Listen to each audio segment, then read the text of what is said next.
military analyst Cedric Leighton joining us from New York tonight. Cedric, welcome back. What do you make of this deal, and how is it enforced? Yeah, this is going to be really interesting, Alex. So this deal is one of those deals where there's a lot left to the imagination. There are some things that have been coming out on both sides, both the Iranian side as well as the U.S. side, and they're not necessarily congruent with each other. One of the key questions I've got is absolutely about the Strait of Hormuz. Is that really true that Iran and potentially Oman are going to control the passage of ships through there? Is that going to be something that will require them to pay toll? And that's, of course, going to be a major issue there.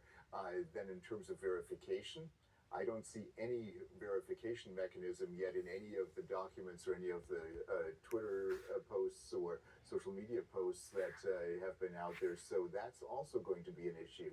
If we don't have that type of verification, then there's going to be perhaps a chance for misunderstanding, and that, of course, could make it very difficult for this deal, the ceasefire deal, to be a lasting one. How does anybody trust anybody in this whole thing? We know that Iran over the years has lied repeatedly about their nuclear ambitions, about different things happening in that country. We also know that the last time that the United States was negotiating with Iran over all this, they attacked Iran and killed the leader of Iran.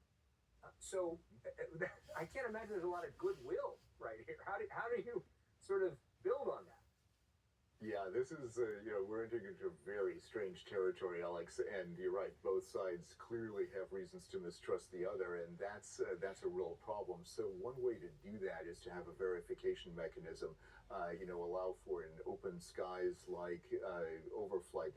Open skies was the treaty that we had with the old Soviet Union that allowed us to overfly their territory, and they overflew our territory to verify nuclear compliance.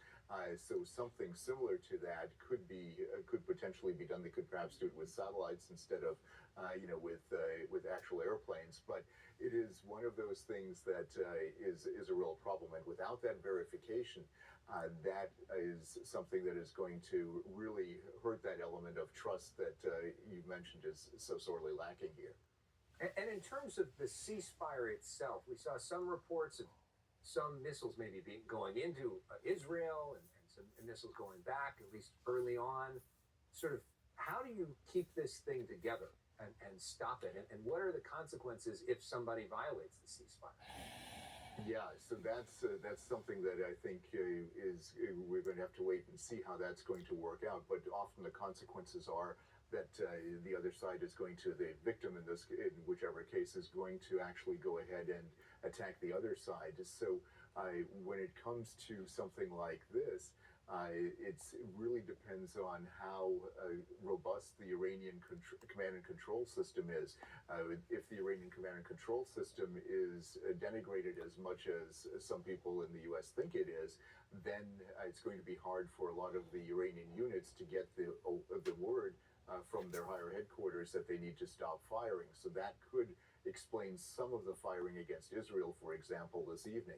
But the key thing here is then it's going to be hard for a lot of the Iranian units to get the word from their higher headquarters that they need to stop firing. So that could explain some of these kinds of issues, and then being able to compensate for them. And if the firing continues, like in the case of Iran against Israel, then that could, of course, upend the ceasefire. If the firing of missiles and drones stops, then perhaps the ceasefire has a chance.